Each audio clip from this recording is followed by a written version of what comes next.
Welcome to another broadcast from mindyourhealthcast.com. Every week we're bringing you cutting-edge, new and regurgitated old information from way back, and we want to enlighten and confuse, confound, and excite you about the field of health. Today we have chosen to talk about the subject of homeopathy, or some people refer to it as homeopathic medicine.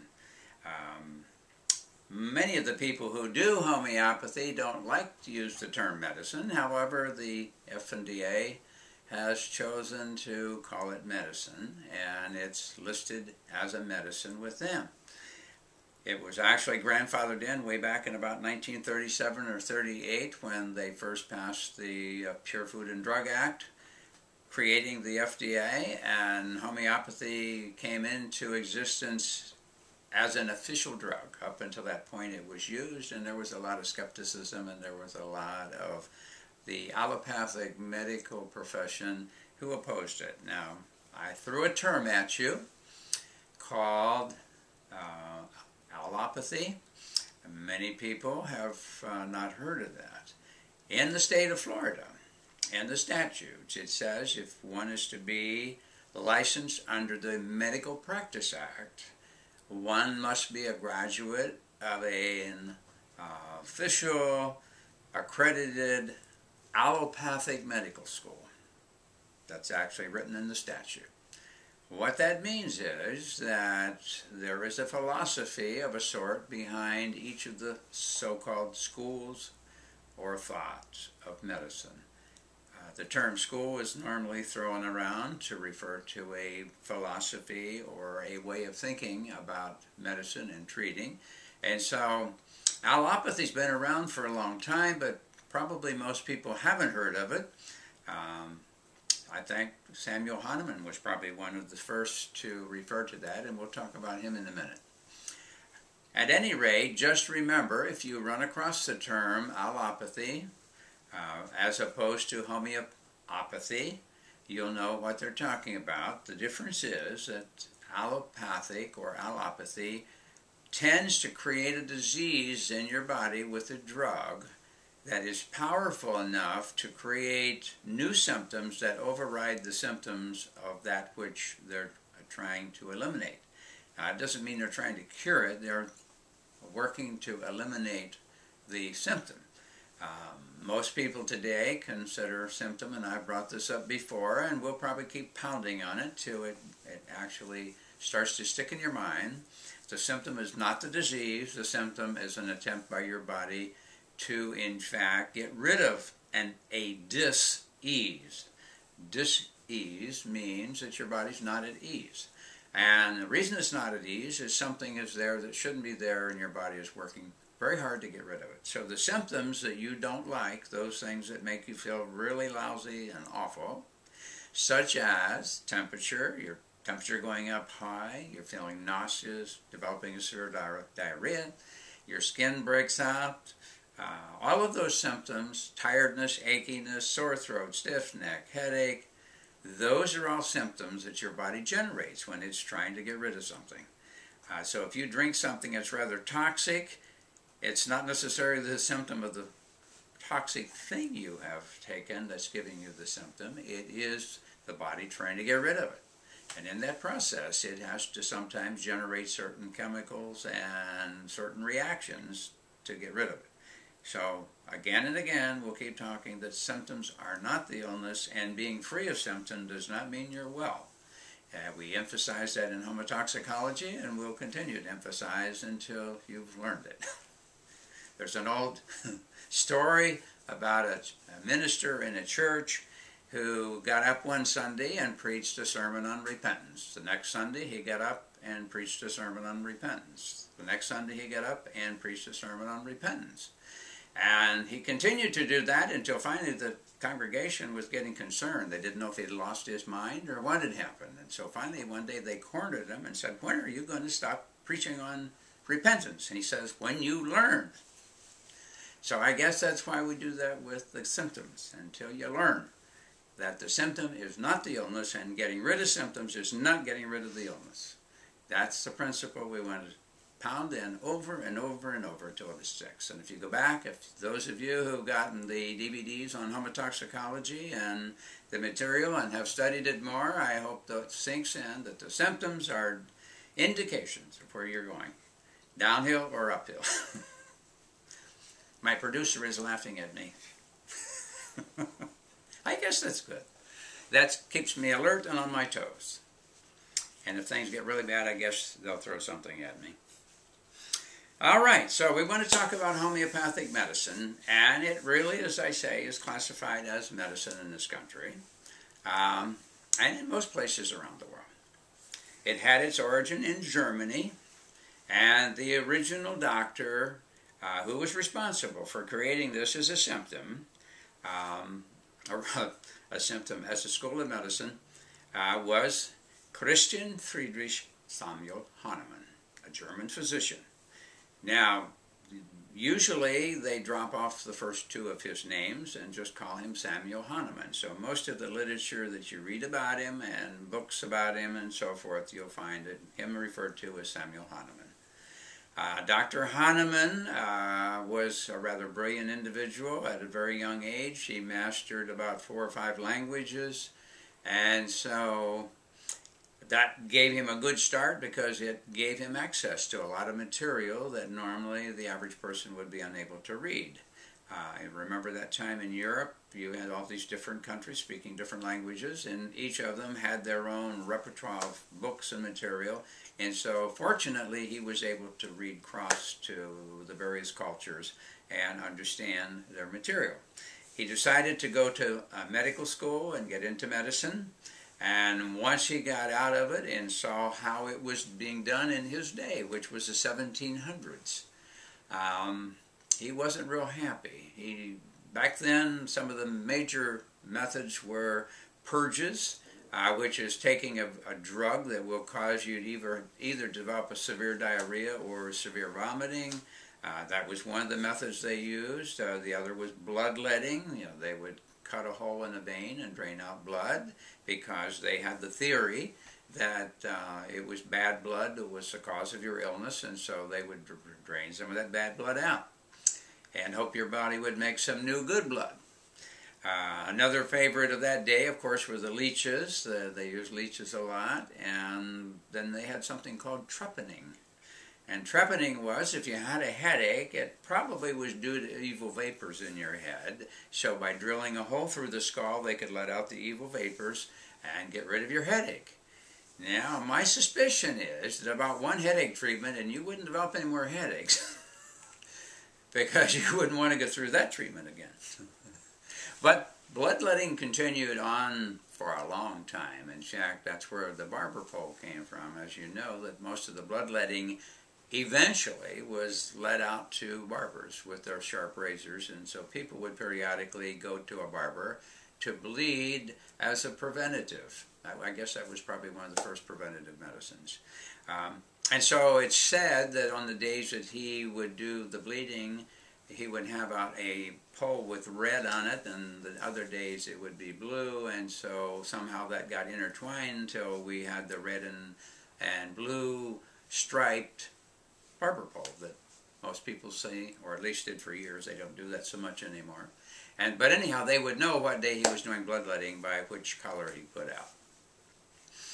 So at any rate, Dr. Hahnemann was not happy. Now, even when they did write prescriptions, they were usually in those days extremely large amounts of a drug, and the pharmacists or the apothecaries of the day, they loved it.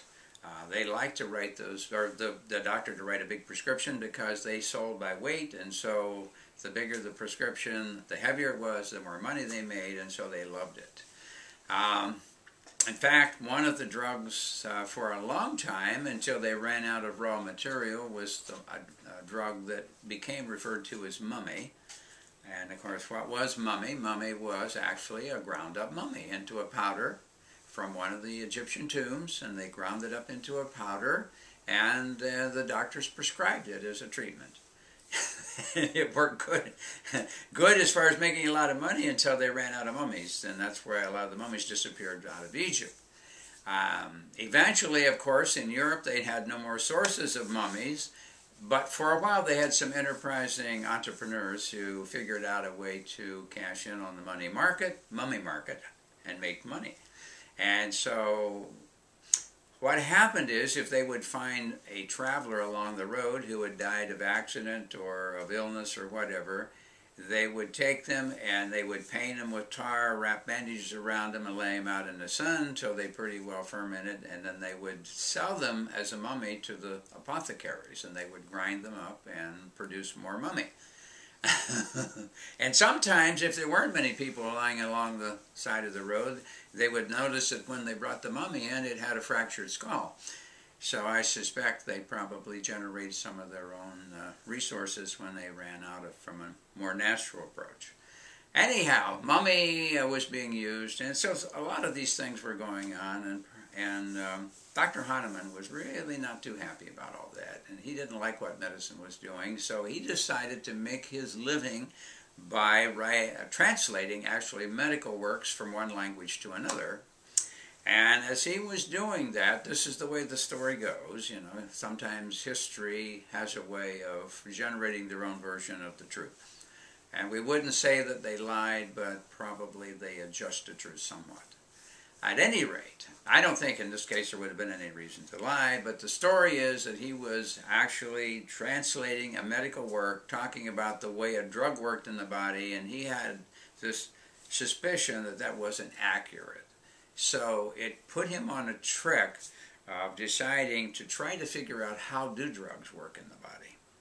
And as a consequence of that, he eventually got to thinking about drugs as having an action that could be demonstrated and could be researched. And it led him into something called proving.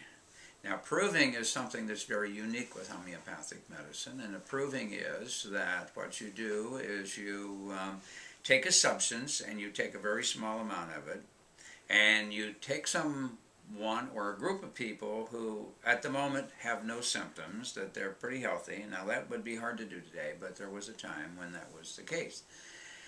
And so you would give small doses of this substance to that person every day, and they would keep a log. And that log would be a list of any symptom that popped up. Like all of a sudden you get a pain in your right liver area every afternoon at, say, 3 o'clock or 5 o'clock or whatever. And you notice that your nose every day would start running at some time in the day. And then you notice that your skin broke out. And then you notice this happened. So as time went on, and as they took more of this substance, more and more symptoms, until finally, after a long enough period of time, nothing new was showing up. And so Dr. Hahnemann established this method of proving. And so these doctors or people who were participating in the proving would then, none of them knew who the others were. In other words, there was no communication. Only Dr. Hahnemann knew who they were.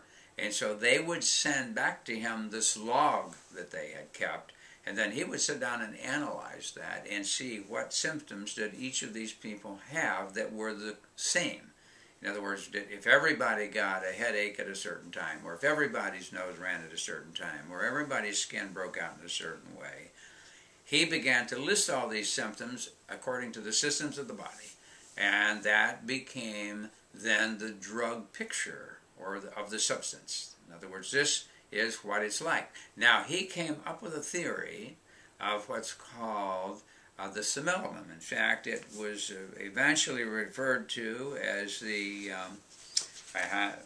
similia. In Latin, it was called similia similibus curantur, which means like cures like. And that's the principle that he ultimately developed of this like curing like. Now what that really meant was, and that's why he did the provings, if you have a substance such as arsenicum album or arsenic trioxide, which is extremely toxic, and you gave very small doses to people over a period of time, it would start to bring on certain symptoms in the body.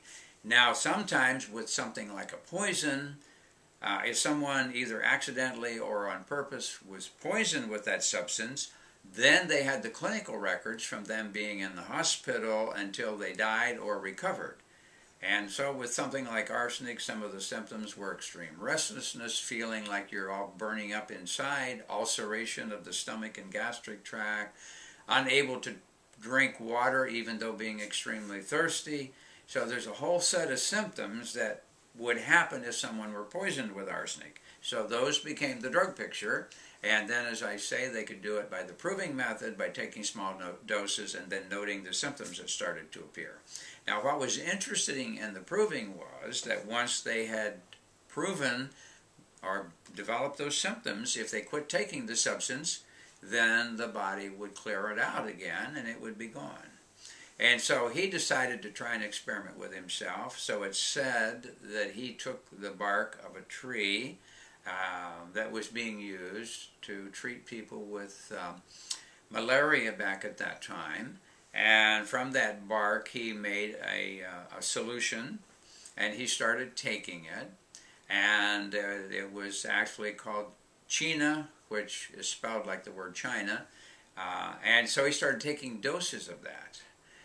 Over several days, he noticed that he started to develop fevers and all of the same symptoms of malaria, even though he didn't have malaria. So what he did was he proved to himself that there is in fact a drug picture. Now the interesting thing is medicine had been using this bark to help treat people with malaria, and so that then told him, if you use something that will produce those symptoms with somebody that has those symptoms, and you can do it in the right dose, which was another one of the major things that he developed, that idea. If you can do that, your body can be enhanced to help get rid of the problem, and hence the term like cures like. And so what he did is he made preparations then and started using it as a treatment for people with malaria. However, that brought up a second principle that he was innovative in developing, and that is called the principle of the minimum effective dose. In other words, he thought, why give a lot of it if it's not needed? So how far down can we go in dosing in order to get the right effective dose that rapidly will help the body get rid of the problem, but they won't be poisoned by it, number one, and number two, it will be a more rapid recovery, and that the person will end up on the other side of it more healthy than when they started. Now it's interesting because from this, once he got the idea and was convinced that it was accurate, he did several things that made him stand out unique among other doctors of the day. He decided, let's take several substances and we'll do provings on them. And so it ended up he took about 25 different substances and decided to do provings. And so he had groups of people and doctors who were willing participants with the proving concept. And so once he had put all this out and gotten all the logs back in of their symptoms, and he had analyzed them all, he actually published a book called the Materia Medica Pura, which was the whole symptom picture of each of these 25 substances. Now, over time, they became very imaginative and created all kinds of substances in the homeopathic stage. In fact, as vivid as your imagination could be, you could take some substance and you could make a homeopathic out of it. Now, before we go too much farther, we want to talk a little bit about some of the tools that a homeopath used and would use today if they were doing the more traditional method of doing homeopathy. I will tell you these now so you will know, and you may want to get these books so you'll be able to study it. Now, we were talking about the Materia Medica Pura, which he put out originally, and I have a copy of the original 25 remedies in my library. I say 25, it could be 26 or 24, but it was right around 25. Today, one of the major books that you would use if you wanted to know something about homeopathy or if you wanted to help yourself is called the Homeopathic Materia Medica. Now that's the one that has a list of all the different substances. Is the show okay? Now this particular one was done by an acquaintance of mine. The old one that's been around for a long, long time is basically called the Materia Medica, period. It usually is done with black covers, and many people, when they would see it, say, oh, you have a Bible. It looks pretty much like a hardcover Bible. But basically, this was one done by another doctor by the name of Boricki. And that one has been around for a long time. It's the least expensive one to get, and it's pretty good. Some of the language in it is archaic, and therefore you might have a little trouble understanding some of the words that they use. But there are dictionaries that are available that you can look it up if you want to do that. Now this acquaintance of mine, kind of a friend by the name of Dr. Robin Murphy, is quite a scholar and a meticulous researcher, etc., etc. And because over time there were several Materia Medicas put out by different doctors who spent a long time accumulating data and putting them in Materia Medicas, Dr. Murphy decided to bring it all together from about 4 or 5 different Materia Medicas and put them into one. And he developed this one, which is called the Lotus Materia Medica, which I think is extremely good. He's brought the best of all these different ones together, and he has many remedies, can be several pages long, as far as the whole symptom picture. Now, he also did something called spagyric medicines, and we haven't talked about it yet, but there was a alchemist back many years ago in the 14 and 1500s named Paracelsus. You may or may not have run across him, and he developed a process of extracting herbs from their raw herb material and making a solution out of it eventually, and the process was called spagyric. We'll tell you about it when we get to Paracelsus. But anyhow, the spagyrics are in here also, and all the different kinds of remedies. So if you want a good exhaustive treatment without having to have a lot of different Materia Medicas, because some Materia Medicas have things in them that the others don't have, and then at the same time some go more detail on a particular substance than others do. So this is a good one if you want to have lots of good information in one compact volume. Now it's not cheap comparative-wise, but on the other hand, this is a very good, sturdy volume, and it will last for years. I've had this one for several years already, and it's still like new. But if you want a good exhaustive treatment on remedies, this is a good one to use. Now, the other thing that went with that again, the more traditional homeopathic doctor over the years used was called the Homeopathic Medical Repertory. And again, this one was done by Robin Murphy to clear up old language, because the old repertories were made either by Kent or some other doctors of the 1800s and many of the early 1800s. So what happened is, again, you had the usage of the language that was different than today. So in both of these, the Materia Medica and the Medical Repertory, Robin Murphy has updated the language so that you don't have that problem. So the two of these go together very well. Now, I'm just going to throw this in right now since I'm introducing the books anyhow. What these do is they break it down into categories like the head, lungs, hands and feet, and so forth, general symptoms. They get into headaches, they get into emotional aspects, all kinds of emotional symptoms. So it's broken down into a lot of different categories. Now when you look at this, if you say, okay, with the mind, in here there's all these things related to mind, mostly going to be either having to do with the way you think or your emotions. Okay, so let's say you get depressed. So you would go to the repertoire and look under depressed, okay, under mind. Now you're going to see that there's a whole long list of two things. Number one is variations of depression, and the second is different remedies related to each of those variations. So let's say you feel depressed, and when you feel depressed, you feel like the world is ending.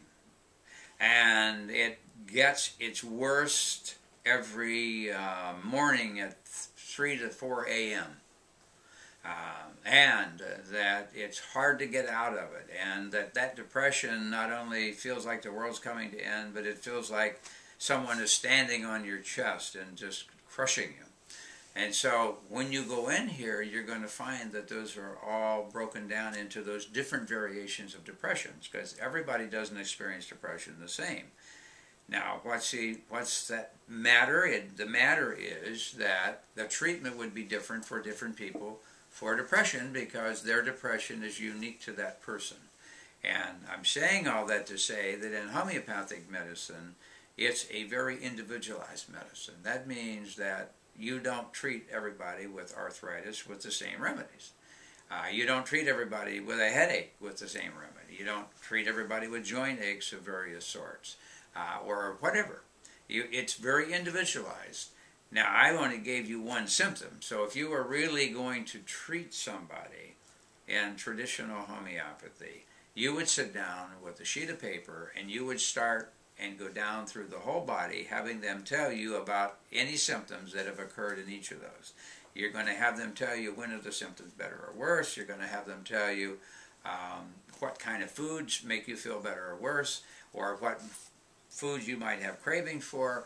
You're going to make this whole long list, and that's called repertorization. That means you build this repertoire of all of the different symptoms of that person at that time. And then from that, you go symptom by symptom and look in the repertory.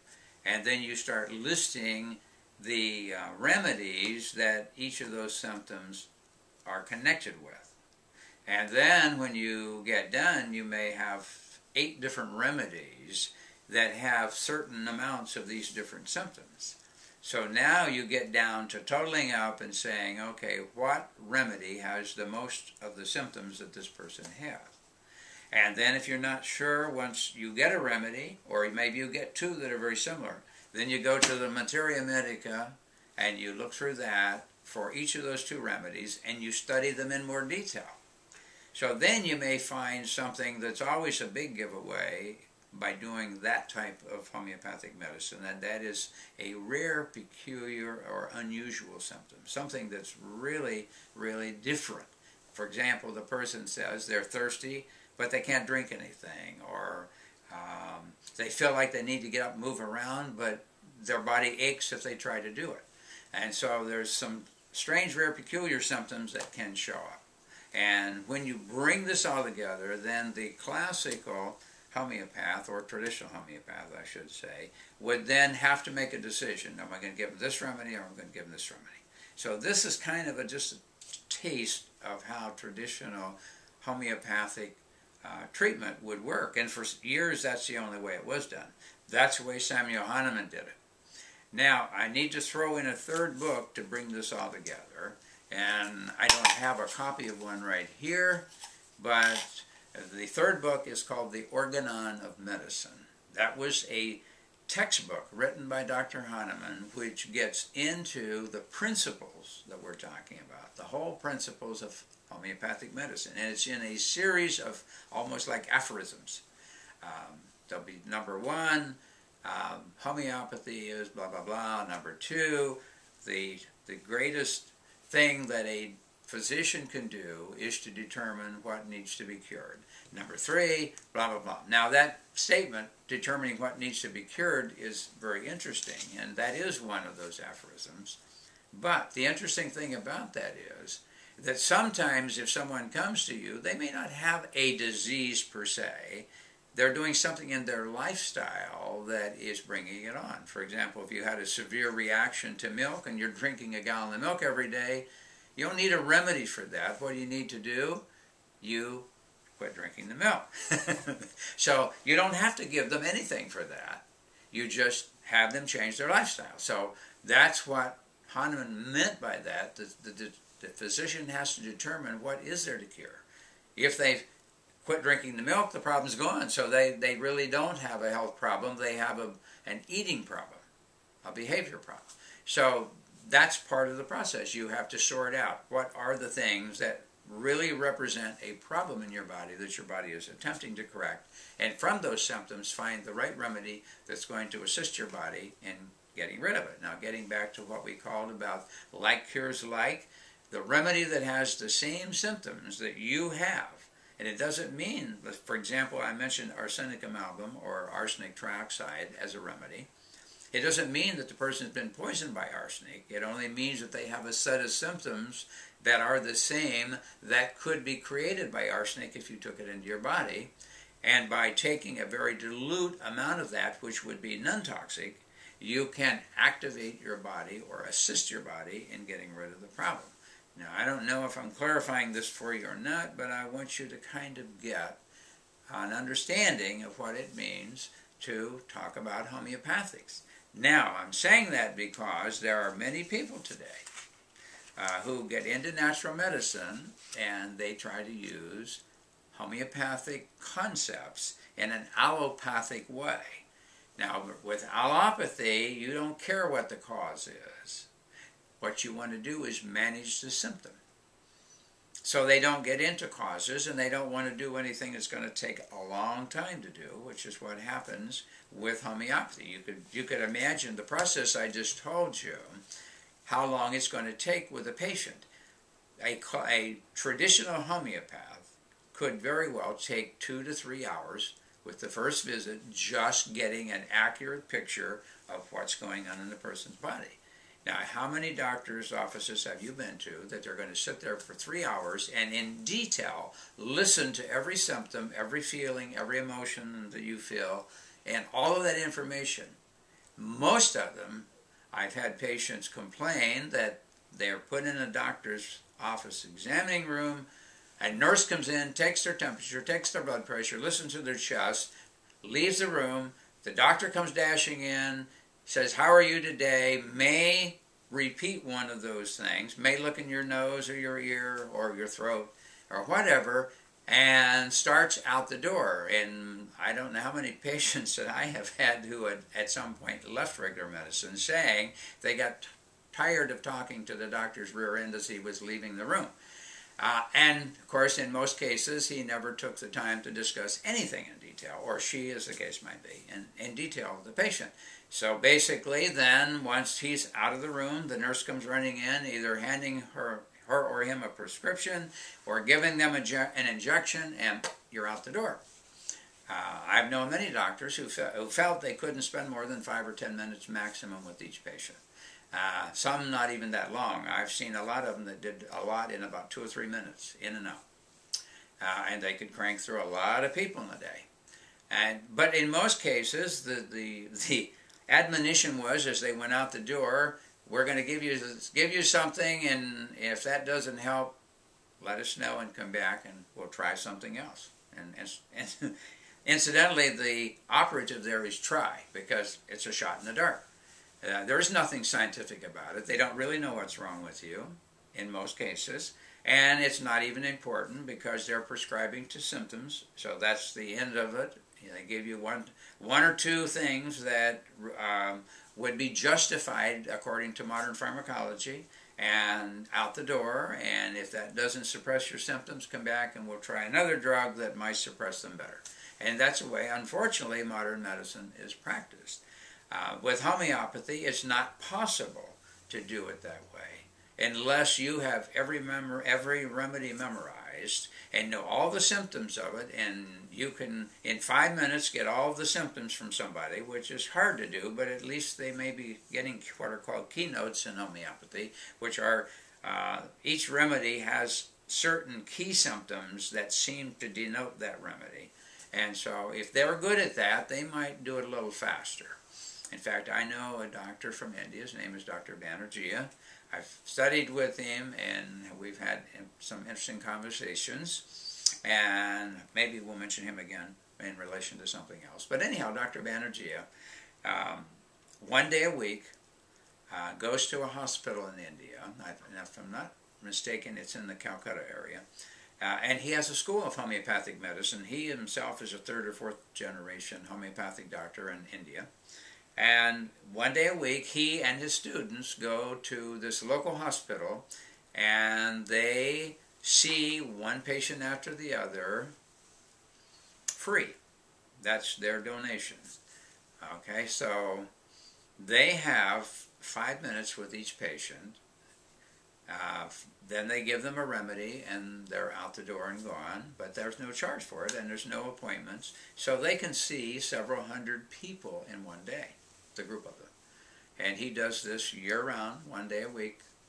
They do their free treatment of all these poor people, come up and line up, and in spite of the fact that it's very abbreviated, they do very well. But there is a book on homeopathy that's called Keynotes. And keynotes are, as I say, the most key symptoms of the different remedies.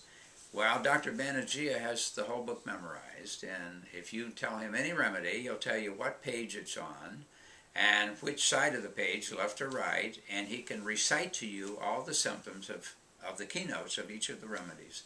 And in totality, I'm not sure that they're all in there, but there's around 900 remedies. Now, if you contrast that to the modern operating physician, who normally has a repertoire of about 35 to 45 drugs that he works with, versus 900, it's a different ballgame. And so basically the average practicing physician has 35 to 45, and if they come out with a new drug for blood pressure, and he decides to use it, then he drops off one of the others he's been using that he didn't feel was suppressing the blood pressure as well as it could, with as many people as it could. So that's the way it's practiced versus homeopathy. Now, so the Organon, as I mentioned, is the third book that you really need to have if you want to understand homeopathy and want to do some for your own self. And it is possible if you can objectively arrive at your symptoms. It's possible that in most cases, especially if it's nothing real serious, do a pretty good job. I've known several people in the homeopathic field, they refer to that as lay treatment, either of yourself or friends, relatives, neighbors, etc., or people you don't like. And it works out pretty good. But you need those three books. So the Organon gives you all the principles that Hahnemann developed in how to treat. And you'll find it very fascinating to see how much he knew about the human body back when they didn't have blood laboratories. They did not have imaging equipment. They did not have hospitals hardly at all. Occasionally in some of the big cities there might be a hospital. And they didn't have computers. They didn't have all the tools that is available today, either for in office or locally in the city you're in. There's usually at least 1 to 2 blood labs in every city, or at least a branch of them. And there's usually anymore 2, 3, 4, 5, or 6 imaging centers and all these things, but those weren't available. And in spite of all that, how much he learned about the body and how much he learned about homeopathy in terms of a method of treatment. Now, he actually developed the system of homeopathy, but he wasn't the originator of the concept of it.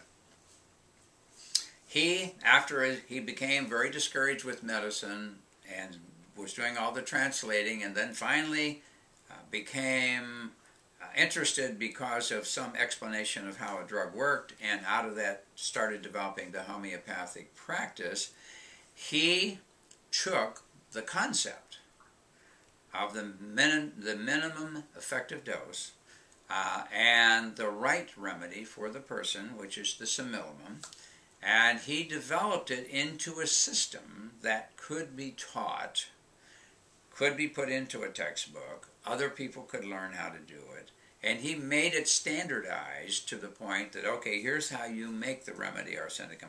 Here's how you make a remedy from the herb Arnica montana. Here's how you do all these things. And he did it in a way so that it was teachable and reproducible.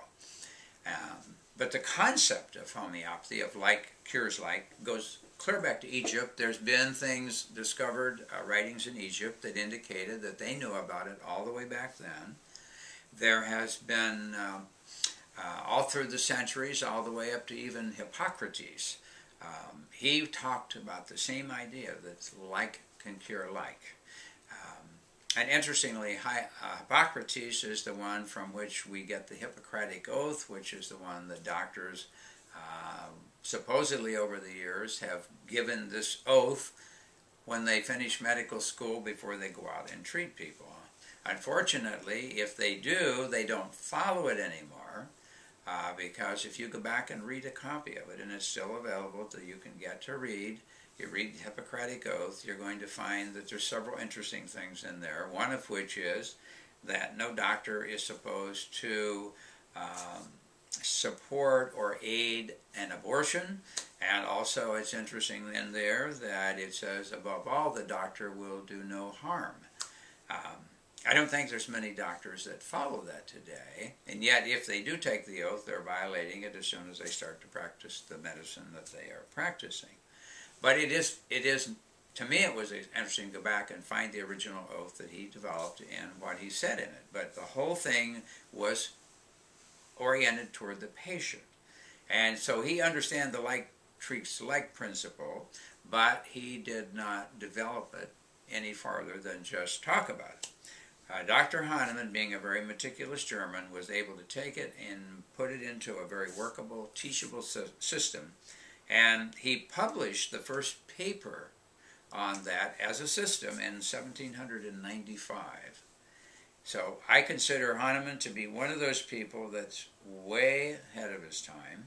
And he was able to see the merit of it, very analytical and very systematic. He was able to put it together into a system. Now, what I was going to tell you about is that there was another man who was in the 1400s and 1500s that I mentioned earlier, Paracelsus, whose total name was Aurelius Philippus Theophrastus Bombastus von Hahnemann, which is quite a mouthful. So he decided that he was going to be a physician. His father had been a physician. He was going to be a physician. But of course he was hung with a pretty heavy name. And imagine your patients trying to learn how to say that. So in any case, he decided he was going to change his name to something a lot more simple. And it was rumored throughout Europe for centuries that the greatest physician of all time was a Roman physician by the name of Celsus, way back in the 1st century. And so when Theophrastus began to think of himself, he thought, well, I'm a greater doctor than Celsus, so I'm going to call myself Paracelsus, which means around or above. So that's how he derived his name. Of course, you have to admit it's much easier to say than the other name. Even the last part of it, Theophrastus Bombastus von Hahnemann, I mean, that's pretty heavy, not even counting the other two names yet. So he is actually credited with the spigaric process, which we mentioned a little earlier. In the spigaric process, the secret of that was how can you capture all of the curative capability of an herb in extracting it from the leaves or roots or flowers, whichever you're going to be using. How can you get all of that curative or healing power from it? And so out of that he developed, and probably there were some other alchemists involved, but I think he was the primary leader of it. What he wanted to do was to take it in steps, and he did. The word spigaric means to separate and reunite. And so what he did is he would take an herb and he would grind it up, and he would put it in a chemical apparatus like a retort and heat it.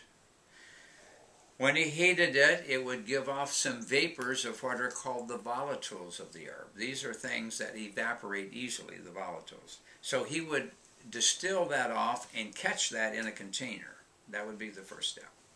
The second step is he would do like so many herbalists do today and did back then. They would take an alcohol-water mixture and put the herb in it and cover it, put it in a dark place, and let it sit for about 14 days. But every day they would go in and stir it up so that it got mixed good.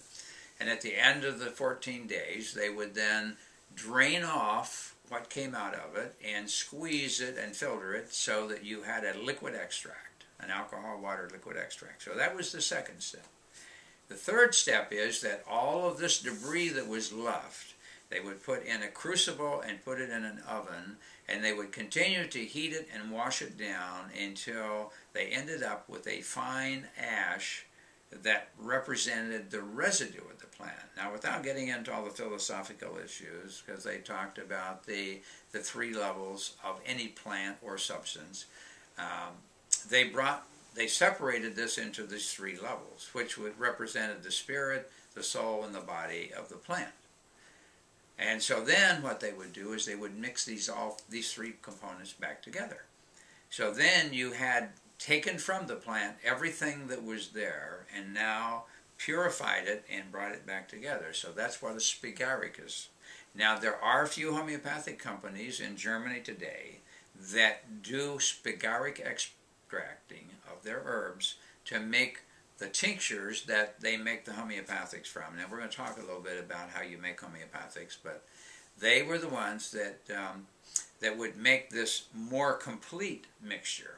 Now, as I say, most herbs are extracted today by being just given the alcohol water soak for 14 days, and they would be agitated periodically over those 14 days. Then they would be drained, filtered, and that liquid would be the beginning point to make the homeopathic. Now, that's what I think. I don't know that I could have found any place that I can know for sure, but I think that because that's the standard way it was being done in Europe, I have a feeling that's what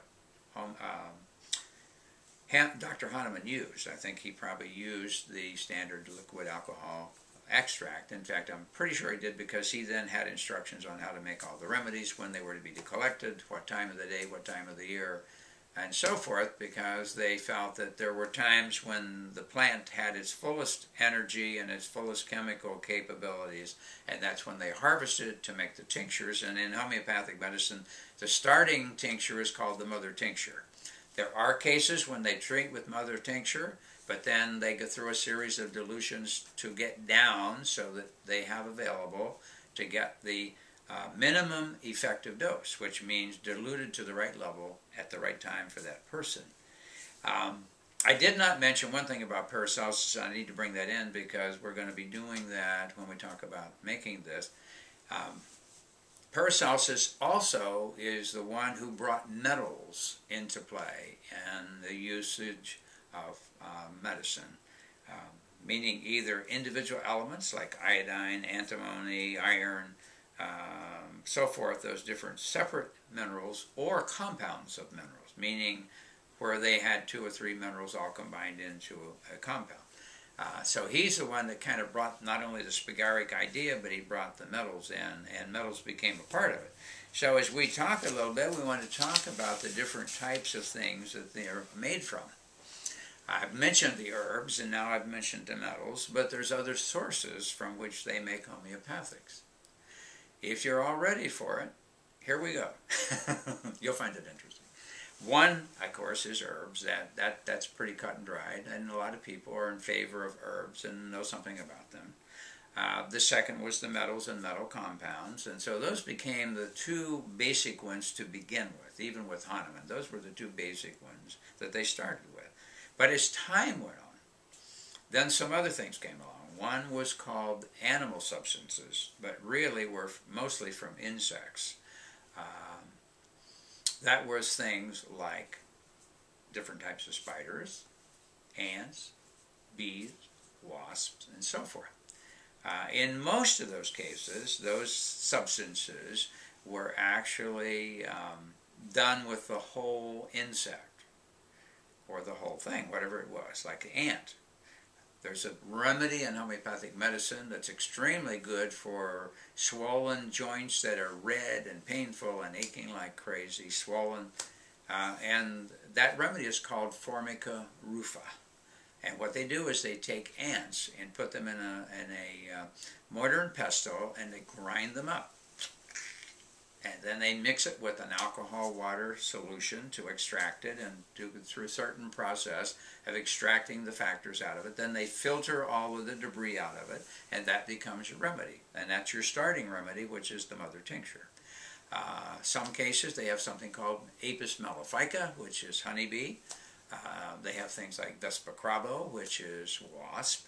And again, they take the whole insect and grind it up and use that to make the tincture and so forth.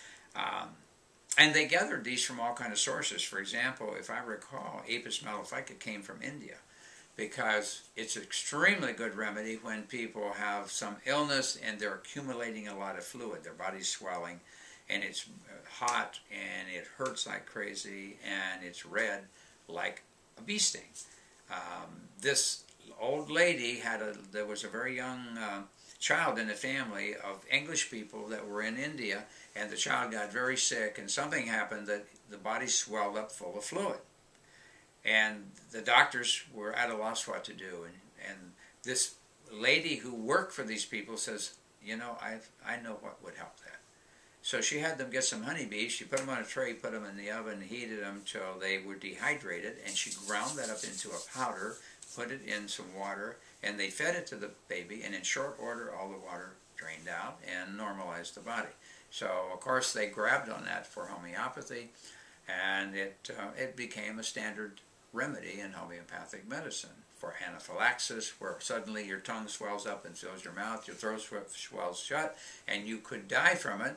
A dose of Apis mellifica made from honeybee could immediately, in minutes actually, settle that down and dissipate that. So it's a very good emergency remedy as well as for chronic accumulation of fluid. So anyhow, all those were used, even certain spiders. Tarantula cubensis, which is black widow, is very good for things like part angina and for symptoms such as almost like nerve gas symptoms, because the venom itself would cause a release of all the acetylcholine into the receptor sites and cause your body to go into spasm. And it could paralyze you and you could die. Well, anyhow, it becomes a very good remedy because it's also in the toxic state, a vasoconstrictor, and so you could use it for, remember, it's going to correct the same thing it could create. So if you had all this constriction going on, it would relax it all and bring your body back into balance. So just if you want to think anything about homeopathic remedies, think of them as balancing.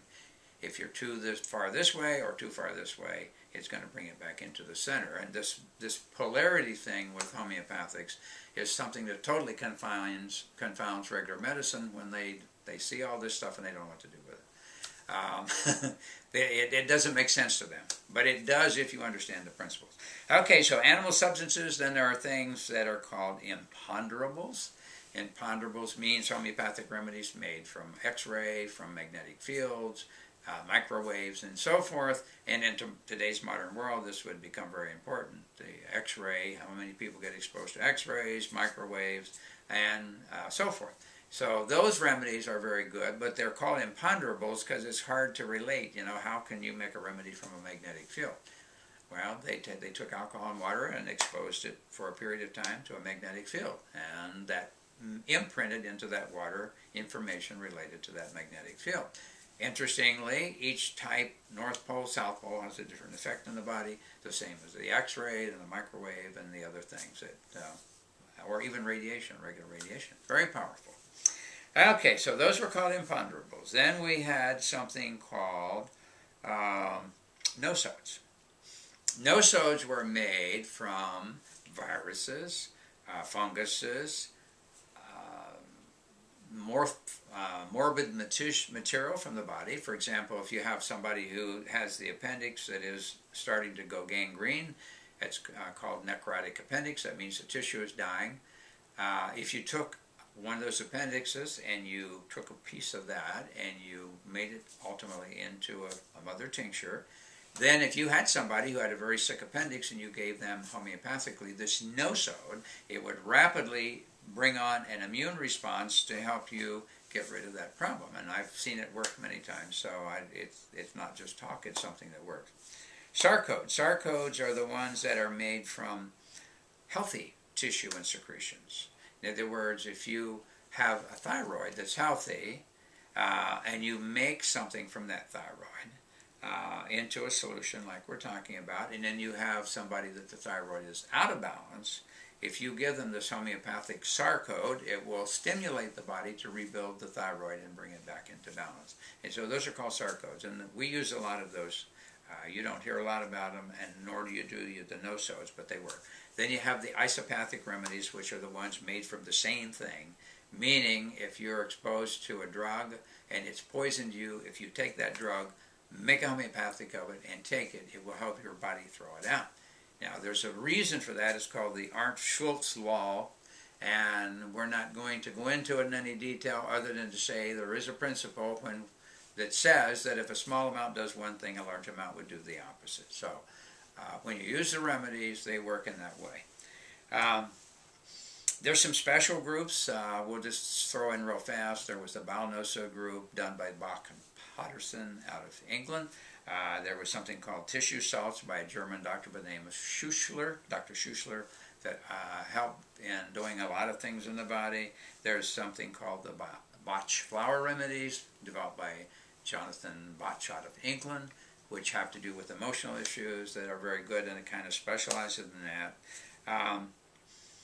Anyhow, that'll give you an idea, general idea. Now we need to talk just a little bit real fast. We're running out of time, and I don't know if we're going to get all this in. We're going to try real fast. I told you about the things that were unique with Hahnemann, the minimum effective dose, and the fact is that it has to be individualized, and that they did the provings.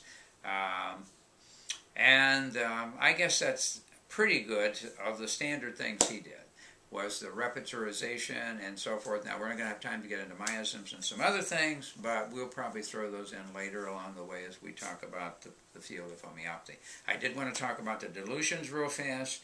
The dilutions were the way in which he standardized making the different weaknesses, if you want to think of it, and at the same time the various strengths of things. For example, he developed a standard way of making the tinctures, which I already told you about, of whatever you're going to use. And then he decided, okay, if we don't want this strength, the tincture strength, we want something a little weaker, what can we do? And so he decided you take 1 drop of the mother tincture and 9 drops of the dilutant, which in this case was grain alcohol and water, and you make a succussion. Now, a succussion means you take a solid book and you take a bottle with that mixture and you actually hit it on the book. That's called succussion. And that part of it has to do with adding energy and imprinting, actually, the information of that substance into that fluid. Now, later when we tie together some of the things with energetic medicine and German electroacupuncture and so forth, which we've talked about, you can begin to get a feel how this stuff comes together. So anyhow, that was called the X scale, which is 1/10. Okay, so that means that this is 1/10 of the solution because you took 1 drop to 9 drops. Now, once you have succussed that, which was usually 25 to 50 times, then you take 1 drop of that and you mix it with another 9 parts. Now that becomes a 2x. That becomes, instead of a 1/10 part, it's now a 1/100th part. Okay, so that's called the X scale. And then Germans, instead of calling it X, they call it the D scale, like the letter D, which means dilution. So it's dilution 1, dilution 2, dilution 3, which is 1x, 2x, 3x. Okay, so if you keep repeating that, you can go to 5x, 10x, 20x, 50x, 100x, but each time taking 1 drop of the previous, adding 9 more drops and succussing it till you get all the way down. And you could go to 200, 500, or whatever you wanted times. Now, the interesting thing about it is that as it gets weaker and weaker, you're going to pass a certain point called Avogadro's number, if you want to get into chemistry and look that up. That means that there's only so many molecules that you're going to start with. Every time you dilute it, you're going to lose some of those. Now, at a certain point, and it ends up in the X scale at 23X, there's no longer any more molecules left of the original substance, but yet it has a big effect when you take it in the body. If you go to 30X, you're way past there being anything there from the original substance, yet they are very powerful. So that was the X scale. The C scale, called the centesimal scale, is the one that instead of 1 to 9, it's 1 to 99. So it's 1/100th part. So you're going to see a lot of things in C scale. You're going to see a 6C, a 9C, a 30C, a 60C, a 200C. So that's the scale that you can go much more dilute, much faster, but at the same time, it gets more energy each time you do it faster. And so, consequently, the C scale became, and the X scale became, to me, the two standards that we used for years and still is today. There were some other variations of that. For example, the French don't call it C, they call it CH, which means centesimal Hahnemann. There was another Russian doctor who came along by the name of Korsakov, and he developed a scale which was very similar to the C scale. And so you'll see that one sometimes on a remedy when it says CK, which is kind of a centesimal Corsica. The difference is in the way you do the dilution, but they run pretty parallel to the C's. Then Dr. Hahnemann in his latter days developed another process because he was always refining his system, and that was called the millesimal scale. And that means that each solution is 1/50,000th of the one before. And those were usually designated as like 01, 02, 03, or LM1, LM2, LM3, and so forth. And those, that LM meant 50 from the 50,000. And so consequently, it worked out very well, and he was working that direction when he died, which was up in his 90s, and he had left Germany, was in France, had married a lady by the name of Melanie, who had been one of his patients in Germany. After his wife died, he married Melanie, went back to France. And there's an interesting book out of it that will give you some ideas of how he was working in his latter days called A Homeopathic Love Story. And it's a story of Dr. Hahnemann and Melanie, because she came to Germany to be treated by him because she had been very sick and no one could help her. And she came to Germany, he helped her, and so she hung around Germany for a while watching how he was treating people and became very fascinated with the system he had developed. Now, obviously, in this 1 hour, I've left out a lot of pieces of the story, a lot of the things he got into. I've left out, of course, the miasms, which were like constitutional type things, and how you picked remedies to go with those. And we'll probably be doing that later. Homeopathy started to change, but he was a big changer. And in latter years, they developed something called complex homeopathy, where they mixed different remedies together into one single substance. And in Germany today, this is extremely big, in fact, throughout the world. There are many doctors today who call themselves classical homeopathic doctors, but that isn't quite the case. What they are Kentian doctors. Dr. Kent took the homeopathy and put it heavily into the emotional side. And when he put it heavily into the emotional side, what he did was he let the emotions play a major role in picking the remedy, because he felt that the emotional side was the most important. At least it seems that way from reading what he wrote, that he felt that was the most important thing. So the idea with his is that when they repertoire, they want to be sure that they get all of this emotional stuff, so they go heavy into the questioning on the emotional side to help pick the remedy. Also, the treatment by Kent was very high potencies. He went up to 1M, 10M, 50M, which we didn't get a chance to talk about because we have run out of time. And we're going to talk to that more, but a 1M is actually 1000C, because it got to be such big numbers, 1000C, 10,000C, 100,000C. Then they came out with the 1M, 10M, 50M, CM, MM, MMM, some of the very, very, very high potencies. So at some point when we go back and really get into detail about some particular aspect without covering the whole subject again, we can get more into the dilutions. It'll make a whole lot more sense to you. There's a lot of things we want to cover at a later point. We'll be talking about miasms. We're going to be talking about epigenetics and how that seems to fit very much with miasms and how that affects genetic expression. There's a lot of things that we can bring together, and I'm sure that you've noticed as we've gone through this whole thing that we keep bringing other parts back and tying them together because we want you to see the bigger picture. Anyhow, we've exhausted all of our time, so it's time to close. But just remember, you need to keep going to our website, mindyourhealthcast.com. You need to send a lot of other people there and tell them about the broadcast. And remember, you can go direct from a link there to the broadcast, or you can go to freedocast.com/mindyourhealthcast if you want to go direct to the website where the program is being broadcast. Don't forget to go to our forum and answer or ask questions, make comments, request subjects that you might want us to talk about.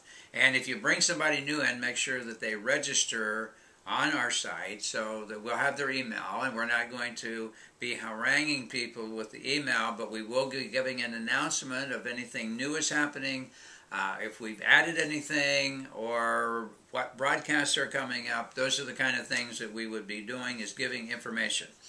It was nice to be with you again. On the next broadcast, we'll surprise you with some other world-startling information. Until later.